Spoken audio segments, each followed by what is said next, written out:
এক ব্যক্তি খুব তার শখ যে তিনি সাহাবীদের মতো নামাজ পড়া শিখবেন। কথা বুঝতে পারছেন? সাহাবীদের মতো নামাজ শিখবেন। তো একজন বরেণ্য আলেমের কাছে এসেছেন, এসে বলছেন যে আমাকে সাহাবীদের মতো নামাজ শিখিয়ে দেন। তখন সেই আলেম আরেকজন আলেমের সন্ধান দিয়েছেন, যা তুমি তার কাছে যাও, তিনি শেখাবেন। তো সেই ব্যক্তি একটু অবাক হয়েছেন, কারণ যাকে প্রশ্ন করেছিলেন তিনি অনেক বড় মুহাদ্দিস, আর যার কাছে পাঠানো হচ্ছে তিনি অত বড় মুহাদ্দিস নন, কিন্তু আবেদ, আমল করেন। তাকে গিয়ে বলছেন উনি আমাকে পাঠিয়েছেন সাহাবী বলা নামাজ শিখিয়ে দেন। তখন তিনি বলছেন ঠিক আছে, সুন্দর করে ওযু করে আসো, সুন্দর করে ওযু করে আসো। ওযু করার সময় খালি খেয়াল রাখবা যে আমি ওযু করছি শুধু আল্লাহর সন্তুষ্টির জন্য। কি খেয়াল রাখবেন? ওযু করছি শুধু আল্লাহকে রাজি খুশি করার জন্য ওযু করছে, আর কোনো উদ্দেশ্য নাই আমার। ওযু করতে যাচ্ছে, তিনি আবার বলছেন দাঁড়াও, শুধু আল্লাহকে রাজি খুশি করার জন্য ওযু করো। আবার শুরু করছেন, আবার বলছেন শোনো, শুধু আল্লাহকে রাজি খুশি করার জন্য ওযু করো। এভাবে বলতেই আছেন, নামাজে দাঁড়িয়েছেন, দাঁড়ানোর আগে বলছেন শোনো, শুধু আল্লাহকে রাজি খুশি করার জন্য নামাজ পড়ো। বলতেই আছেন। এক পর্যায়ে সে ব্যক্তি নামাজ শুরু করলো, নামাজে মনোযোগ এদিক ওদিকে যায়, আর তার মাথায় এটা আসে, এই শুধু আল্লাহকে রাজি খুশি করার জন্য আমাকে নামাজ পড়তে হবে, শুধু আল্লাহকে রাজি খুশি করার জন্য নামাজ পড়তে হবে। এই চিন্তা তার মনের মধ্যে ঘুরপাক খাচ্ছে। এভাবে নামাজটা সে শেষ করে চিন্তা করছে যে নামাজ তো পুরোপুরি মনোযোগ দিতে পারলাম না। বারবার মাথার মধ্যে এরকম চিন্তা আসছে, আল্লাহ আমাকে তুমি মাফ করে দাও, নামাজটা আমার মনে হলো না ঠিক মতো।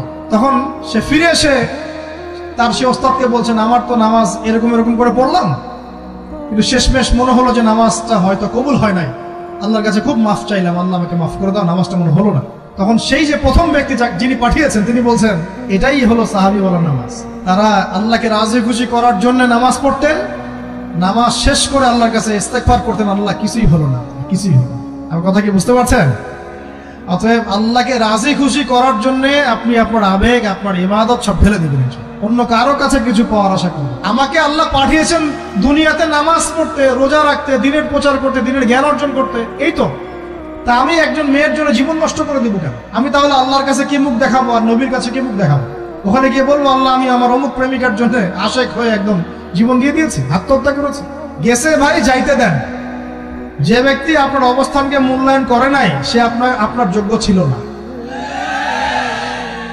এখন আপনি কি করবেন? নিজের অবস্থান উন্নত করেন, আপনার পিছনে লাইন ধরে ঘুরবে ইনশাআল্লাহ। এটাই বাস্তবতা। দুনিয়া খুব খারাপ জিনিস। মানুষের অবস্থানকে মূল্যায়ন করে, মানুষের অবস্থানকে মূল্যায়ন করে, কিন্তু আল্লাহ রাব্বুল আলামিন আপনাকে সর্বাবস্থায় ভালোবাসেন। আলহামদুলিল্লাহ। এই যে আমরা এখন অনেক পাপ করছি না, আল্লাহকে আমাদেরকে আযাব দিয়ে ধ্বংস করে দিয়েছেন। আল্লাহ পাক এখনো আমাদেরকে ভালোবাসেন, রহম করেন, আল্লাহ পাক অপেক্ষা করছেন কখন তওবা করবে, আমি তওবা কবুল করব। এই কখন আমার বান্দা খালি একবার বলে আস্তাগফিরুল্লাহ, আল্লাহ পাক সাথে সাথে মাফ করে দিবেন। আর সেই আল্লাহকে ভুলে আপনি কার পিছনে ছুটছেন? আমরা কিন্তু নিয়াত করতে পারি ভাই যে আমরা যারা ওয়াজ শুনলাম জীবনে কোনোদিন সিগারেটে হাত দিব না ইনশাআল্লাহ। রাজি আছি ভাই? অন্য বড় বড় জিনিস তো বহু দূরের কথা। আচ্ছা, অনেকে রাজি হয় নাই কেন? আপনারা কি অলরেডি আসক্ত? আমি অনেক ভাইকে দেখেছি মাশাআল্লাহ ইফতার খুলেই একদম বেনসন টানা শুরু করে। হ্যাঁ, এটা যে হারাম আপনাদের কেউ ওয়াজ করে শোনায় নাই? এটাকে কি মনে করেন আপনারা, হারাম না হালাল? কেউ বলেছে মাকরু, নাকি মাকরু ফতোয়া দিয়েছে। মাকরু শব্দের অর্থ জানেন আপনি? মাকরু শব্দের অর্থ কি শোনেন। সূরা বনী ইসরাইল খুলবেন। কোন সূরা? সূরা বনী ইসরাইল। আল্লাহ পাক বলছেন আমি বনু ইসরাইলকে এই কাজগুলো করতে নিষেধ করেছেন। কোন কোন কাজ? জেনা করো না, জেনার ধার কাছে যেও না, এতিমের মাল আত্মসাৎ করো না, শিরক করো না, ইত্যাদি। যারা আলেম আছেন তারা আমার কথা বুঝবেন। এই কাজগুলোর পরে আল্লাহ পাক বলছেন যে এই প্রত্যেকটা কাজ আল্লাহর কাছে মাকরুহ, অপছন্দের। কিসের? অপছন্দ। তাহলে এটাকে আপনি সহজ মনে করছেন? নিয়াত করি আল্লাহ পাকের সন্তুষ্টির জন্য আমরা কোনোদিনও মাদকের সাথে সম্পৃক্ত হব না ইনশাআল্লাহ।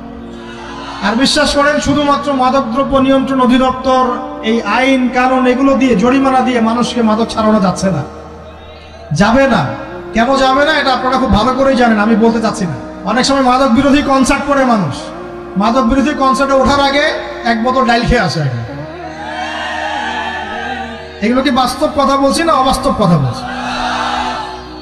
আমাদের যুবক ভাইরা কোশ্চিন কালেও মাদকের ধার কাছে যাবেন না ইনশাআল্লাহ। একটা হাদিস খালি মনে রাখেন, এই হাদিসটা মনে রাখেন। নবী সাল্লাল্লাহু আলাইহি ওয়াসাল্লাম বলেছেন কেউ যদি মাদকদ্রব্য সেবন করে তার 40 দিনের নামাজ কবুল হবে না। সিগারেট একটা খেয়েছি, 40 দিন নামাজ নাই। এরপর যদি সে তওবা করে আল্লাহ মাফ করে দিবেন। আবার যদি মাদক খায় আবার 40 দিন কবুল হবে। যদি আবার তওবা করে আল্লাহ মাফ করে দিবে। আবারও যদি খায় আবারও 40 দিন কবুল হবে না, আবারও তওবা করলে আল্লাহ আবার মাফ করে দিবে। চতুর্থবার সে যদি মাদক খায়, আল্লাহ রসুল সাল্লাল্লাহু আলাইহি ওয়াসাল্লাম বলছেন আল্লাহ পাক কিয়ামতের মাঠে তাকে তিনাতুল খাবাল পান করাবেন। কি পান করাবেন? তিনাতুল খাবাল। সাহাবীরা বললেন, ইয়া রাসূলুল্লাহ, এটা কি তিনাতুল খাবাল? কি? নবী সাল্লাল্লাহু আলাইহি ওয়াসাল্লাম বলছেন, এটা হচ্ছে জাহান্নামীদেরকে আযাব দেওয়ার পর তাদের রক্ত মাংসের যে পুঁজ বের হবে, এই যে ড্রিঙ্কস, জাহান্নামের হার্ড ড্রিঙ্কস, এই ড্রিঙ্কস এর নাম হলো তিনাতুল খাবাল। আল্লাহ পাক আমাদের সবাইকে মাদক থেকে বাঁচিয়ে রাখুন। আমল হচ্ছে কোরআন তেলাওয়াত। যে ব্যক্তি কোরআন তেলাওয়াত করতে পারে নিয়মিত, তার মনের মধ্যে এই হতাশা, এই ভীরুতা, এই কাপুরুষতা কিচ্ছু আসবে না ইনশাআল্লাহ। আমি গ্যারান্টি দিচ্ছি আপনাকে, হতাশা আসবেই না আপনার মনে যদি আপনি কোরআন বুঝতে পারেন। কোরআনের একটা আয়াত নিয়ে কোনো কোনো সময় দেখা যায় 2-3 ঘন্টা সময় পার হয়ে যাচ্ছে, আয়াতটা ছেড়ে সামনে যেতে পারছি না। কোরআনের ভিতরে ঢুকলে আপনি দুনিয়ায় ভুলে যাবেন কি হচ্ছে আশপাশে। আমি এমন অনেক আলেমকে দেখেছি যে একটা বই, পাতলা একটা বই, আরবি বই নিয়ে পড়া শুরু করেছেন, যে ফজরের পরে জোহরের ওয়াক্ত হয়ে যাচ্ছে, বইটাই শেষ করতে পারেন না। বুঝতে পারবেন না, যখন আপনি ইলমের ভিতরে ঢুকে যাবেন, কোরআনের ভিতরে, হাদিসের ভিতরে, আপনার দুনিয়ার খেয়ালই নাই। একজন আলেম, তিনি এক রাত্রে একটা বই লিখেছিলেন, চটি বই, এক রাত্রের মধ্যে। বলা হচ্ছে, তার সম্পর্কে বলা হচ্ছে যে রাতের খাবার তাকে দেয়া হয়েছে, যে আপনি এটা খেয়ে নেন। খাবারটা পাশেই আছে, খাবারটা পাশেই আছে, খাবারটা খাবো, এটা লিখে খাবারটা খাবো, এরকম তার চিন্তা ছিল। ফজর হয়ে গেছে, বই লিখাও শেষ, খাবার এই অবস্থায় পড়ে আছে, ডুবে গেছেন ভিতরে, খাওয়ার মাথায় খেয়াল নেই। এরকম হয়। একজন মনীষী, বিখ্যাত মনীষী, রিয়াদুস সালেহিন কিতাবের রাইটার, সংকলক আল্লামা নববী রাহিমাহুল্লাহ, এরকম সারা রাত চলে গেছে, পাশে 2টা খেজুর, ওই 2টা খেজুর খাওয়ারই সময় পান। হাদিস নিয়ে গবেষণা করতে করতে করতে করতে রাত পার হয়ে গেছে। আমি বলতে চাচ্ছি, যখন ইলমের ভিতরে, কোরআন হাদিসের ভিতরে ঢুকে যাবেন, আপনার দুনিয়ার খেয়াল আপনার চলে যাবে ইনশাআল্লাহ। এই টেনশন, হতাশা, এই সেই বা, তখনই আল্লাহ পাক আপনাকে তার পক্ষ থেকে রহমত দিবেন, বরকত দিবেন, আল্লাহ আপনার দুনিয়ার কাজগুলো করে দিবেন ইনশাআল্লাহ। তখন দেখবেন কেউ আপনার দুনিয়ার ওই কাজটা করে দিয়েছে, কেউ ওই কাজটা করে দিয়েছে, কেউ বাসায় খাবার পাঠিয়ে দিয়েছে, আল্লাহ পাকই এগুলো করাই দিবেন ইনশাআল্লাহ। তো প্রিয় ভাইরা, মাদকে যাবো না আল্লাহর কাছে আসবো? 2 নাম্বার কোরআন তেলাওয়াত, 3 নাম্বার আল্লাহর জিকির। 3 নাম্বার কি ভাই? আল্লাহর জিকির। চলতে ফিরতে সব সময় মুখ চলতে থাকবে, মুখ না চললেও মনে মনে মন তাজা থাকবে, মনে মনে জিকির হতে থাকবে। মনে মনে জিকির করতে পারেন, মুখ নড়বে না, কিন্তু মনে মনে আপনার একটা জিকির হতে থাকবে, সুবহানাল্লাহ ওয়া আলহামদুলিল্লাহ, লা ইলাহা ইল্লাল্লাহ, আল্লাহু আকবার। করা যাবে? পারে। মানুষের মন কখনো চুপ করে থাকে না, কিন্তু মানুষের মন অলওয়েজ কিছু না কিছু চিন্তা করতেই থাকে, করতে থাকে না, যতক্ষণ না ঘুমায় মানুষ।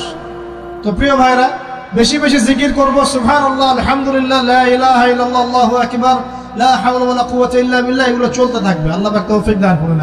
আমরা আমাদের সমাজে যুবকদেরকে এরকম টিকটকে দেখছি, অনলাইনে আসক্ত দেখছি, জেনায় আসক্ত দেখছি, পর্নোগ্রাফিতে আসক্ত দেখছি। আমরা দেখছি আমাদের যুব সমাজকে মাদকে আসক্ত, কিশোর গ্যাংয়ে আসক্ত।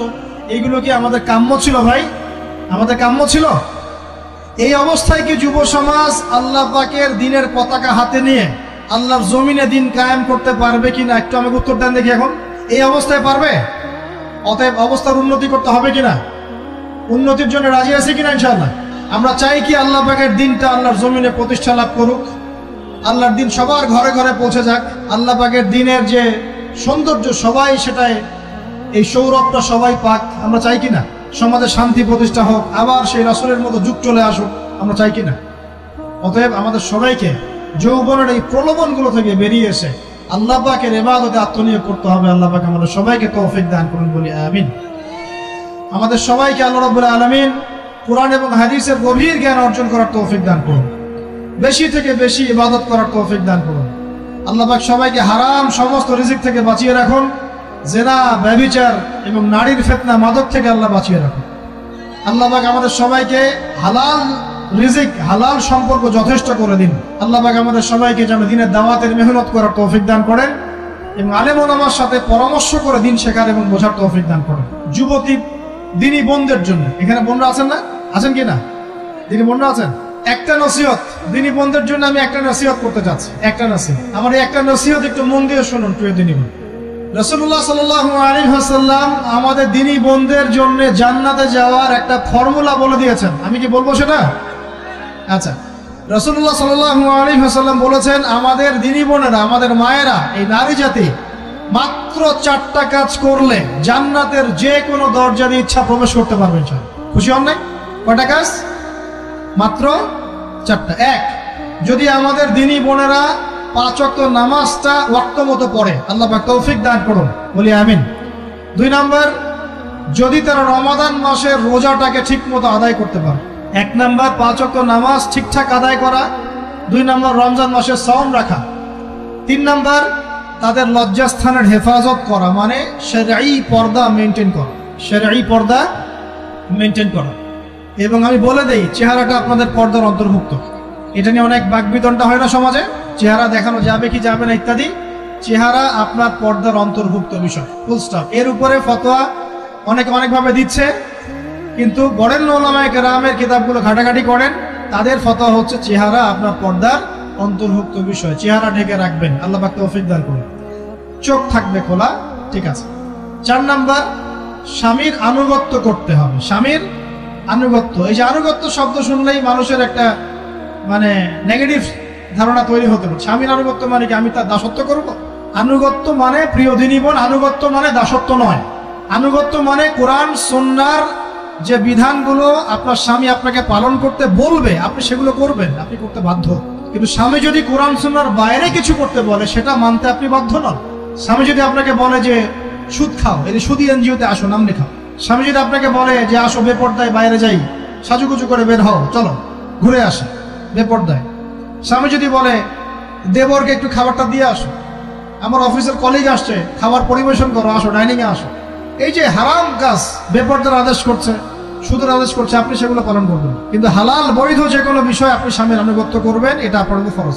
এই 4টা কাজ যদি আপনি করতে পারেন, জান্নাতের যে কোনো দরজা দিয়ে ইচ্ছা আপনি প্রবেশ করতে পারবেন ইনশাআল্লাহ। আল্লাহ পাক আমাদের দিনী বোনদেরকে এই 4টা কাজ করার তৌফিক দান করুন। আমাদের সবাইকে আল্লাহ পাক জান্নাতের জন্য কবুল করুন, বলি আমিন।